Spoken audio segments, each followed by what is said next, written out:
बिस्मिल्लाहिर्रहमानिर्रहीम। Chapter number 1 first year physics का हमारे पास है। 9th लेक्चर है। एग्जाम्पल न्यूमेरिकल हमने कर लिए थे। अब देखो ये एग्जाम्पल नंबर 1.4, इस पे लिखा हुआ है check the correctness of the relation v is equal to F cross L over m इसका under root, where v is the speed of transfer wave on a stretched string of tension F, length L and mass M। अब देखो इसमें हमने क्या करना है कि हमारे पास ये v is equal to F cross L over m दिया हुआ है। इसमें वो बता रहा है कि v हमारे पास क्या है, स्पीड ऑफ ट्रांसफ़र वेव्स। जैसे हमारे पास वेव्स होती हैं, जैसे ये देखो ये हमारे पास क्या है, वेव है। तो अब वो कह रहा है कि स्ट्रेच्ड स्ट्रिंग की एक हमारे पास रस्सी है, कि एक रस्सी स्ट्रेच्ड स्ट्रिंग तनी हुई स्ट्रिंग रस्सी है जिसमें टेंशन F और इसकी लेंथ को क्या नाम दे रहा है, L का, और इसका जो मास है वो हमारे पास क्या है, M है। तो हमने इसमें करना क्या है कि हमने इसकी लेफ़्ट हैंड साइड को राइट हैंड साइड के इक्वल करना है डायमेंशन के तरीके से। तो इसमें देखो सबसे पहले हम ले लेते हैं v हमारे पास लेफ्ट हैंड साइड है। v क्या होती है, वेलोसिटी, स्पीड का यूनिट क्या होता है, मीटर पर सेकंड।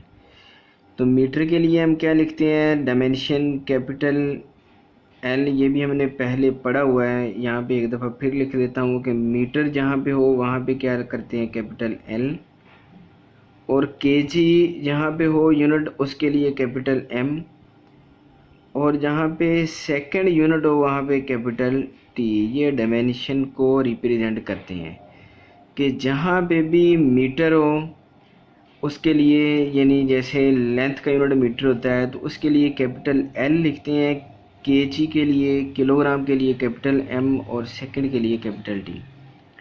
अब हमारे पास मीटर पर सेकंड है तो मीटर के लिए कैपिटल एल और सेकंड के लिए कैपिटल टी। जब ये टी ऊपर जाएगा तो ये क्या होगा, टी इनवर्स। तो एल टी इनवर्स ये किसकी डायमेंशन है, वेलोसिटी की। अब हम लेते हैं राइट हैंड साइड। तो राइट हैंड साइड पे हमारे पास ये देखो F cross L over M इसका अंडर रूट है। तो एफ हमारे पास क्या होती है, फोर्स है। फोर्स का यूनिट न्यूटन, लेंथ का यूनिट क्या होता है, मीटर, और ये मास, एम मीन मास ऊपर उसने बताया हुआ है, तो मास का यूनिट क्या होता है, केजी। अब ये देखो न्यूटन किसके इक्वल होता है, क्योंकि हमारे पास जो डायमेंशन है वो इन तीन चीज़ों के होते हैं, और न्यूटन वगैरह इसके डायमेंशन हमारे पास नहीं होते हैं। अब जैसे ये देखो हमारे पास न्यूटन किसके इक्वल होता है, F is equal to M A. तो यहाँ पे हमारे पास मास का यूनिट क्या होता है, F is equal to M A, force का यूनिट न्यूटन, मास का किलोग्राम, एक्सेलरेशन का मीटर पर सेकंड का स्क्वायर। तो अब हमने इस न्यूटन की जगह पे न्यूटन की वैल्यू पुट कर दी, वो क्या है, किलोग्राम मीटर पर सेकंड का स्क्वायर, और ये वाला मीटर ओवर केजी यहाँ पे वैसे का वैसे हमने लिख दिया। अब ये देखो इस केजी से ये वाला केजी आपस में क्या हो जाएगा, कैंसिल, और इस मीटर को मीटर से मल्टीप्लाई करेंगे, मीटर का स्क्वायर, और ये नीचे सेकंड का स्क्वायर वैसे का वैसे, और ऊपर अंडर रूट है, अंडर रूट का मतलब 1/2 हमने वैसे का वैसे लिख दिया।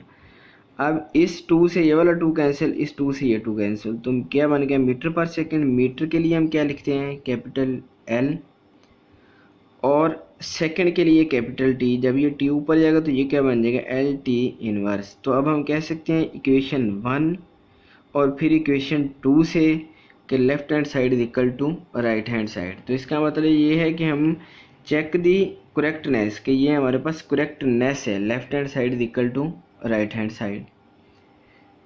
तो इसके बाद हमारे पास है एग्जाम्पल 1.6, ये इम्पोर्टेंट एग्जाम्पल है।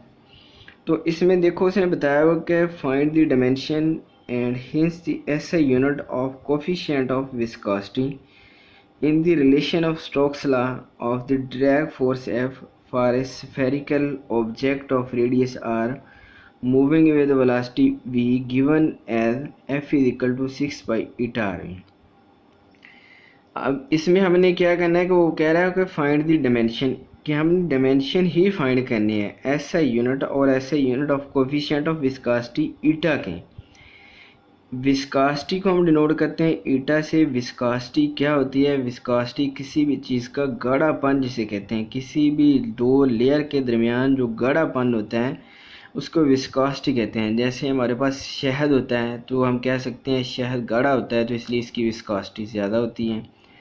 इसके लुक, ये जो सड़कों में डालते हैं ये भी बहुत गाढ़ी होती है तो इसकी विस्कोसिटी ज़्यादा होता है। पानी क्या होता है, इतना गाढ़ा नहीं होता, इसकी विस्कोसिटी कम होती है। ये वही वाली विस्कोसिटी है जिसको ईटा से हम डिनोट करते हैं।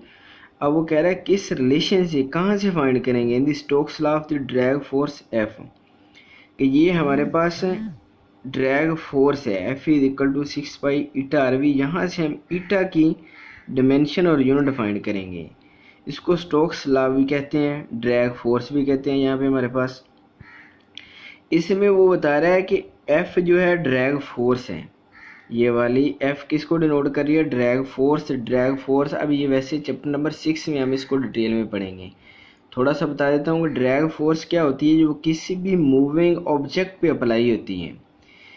जैसे मूविंग ऑब्जेक्ट हमारे पास, जैसे क्या होता है, बारिश का कतरा हमारे पास ज़मीन पे आ रहा होता है, तो जब ये बारिश का कतरा ज़मीन पे आ रहा होता है तो इस पर दो फोर्सेस लग रही होती हैं। ये देखो, ये बारिश का कतरा ज़मीन की तरफ आ रहा है तो एक इस पे ग्रेविटेशनल फोर्स जो इसको ज़मीन की तरफ खींचती है और एक ड्रैग फोर्स होती है जो इसको ऊपर की तरफ खींचती है, बहुत कम होती है। मूविंग ऑब्जेक्ट, बारिश का कतरा मूव करता हुआ नीचे आ रहा होता है तो ये किसी भी मूविंग ऑब्जेक्ट पे जो अप्लाई होती है उसको कहते हैं ड्रैग फोर्स। तो ड्रैग फोर्स का जो ग्रेविटेशनल फोर्स नीचे की तरफ अमल करती है, जिसे हम एफ जी लिख लेते हैं, डिनोट कर लेते हैं, और ये ड्रैग फोर्स एफ डी। तो ये तो हमारे पास था ड्रैग फोर्स का। 6 पाई ये कांस्टेंट है, ईटा विस्कोसिटी जो हमने फाइंड करना है, आर वो बता रहा है रेडियस है किसका? मूविंग, वो भी स्फेरिकल ऑब्जेक्ट कोई भी, जैसे बारिश का हमने कतरा ले लिया उसका रेडियस को वो क्या बता रहा है? आर है, और उसकी वेलोसिटी वी है जिस वेलोसिटी से वो आ रहा है। तो ये तो हमारे पास था फार्मूला जिसको हमने एक्सप्लेन किया। अब हम इसके डायमेंशन यूनिट की तरफ आते हैं। F is equal to 6 pi eta R V. F हमारे पास फोर्स न्यूटन जिसका यूनिट होता है, फोर्स का यूनिट 6 पाई वैसे का वैसे हमने लिख दिया। ईटा हमने फाइंड करना। आर हमारे पास रेडियस, इसका यूनिट मीटर होता है, वेलोसिटी का मीटर पर सेकेंड। अब ये 6 पाई ईटा 6 पाई तो हमारे पास कांस्टेंट है, इसको हमने यहाँ से कैंसिल कर दिया, इसकी कोई वैल्यू ही नहीं है हमारे पास, यूनिट है, सॉरी वैल्यू तो यूनिट नहीं है तो इसलिए हम इसको नहीं लिखेंगे। अब न्यूटन वैसे का वैसे, ईटा इसका हमने फाइंड करना है, और उसके बाद मीटर को मीटर से मल्टीप्लाई करेंगे, क्या आता है? मीटर का स्क्वायर, और ये सेकंड नीचे वैसे का वैसे। अब ये सेकंड जब उस साइड पे जाएगा तो ये क्या होगा? न्यूटन सेकंड और मीटर का स्क्वायर। अब ईटा हमने फाइंड करना है, यहाँ पे लिख दिया। अब न्यूटन की जगह पे क्या आएगा? न्यूटन की वैल्यू हमने यहाँ पे ये फाइंड की हुई है। न्यूटन की वैल्यू ये देखो, किलोग्राम मीटर पर सेकंड का स्क्वायर।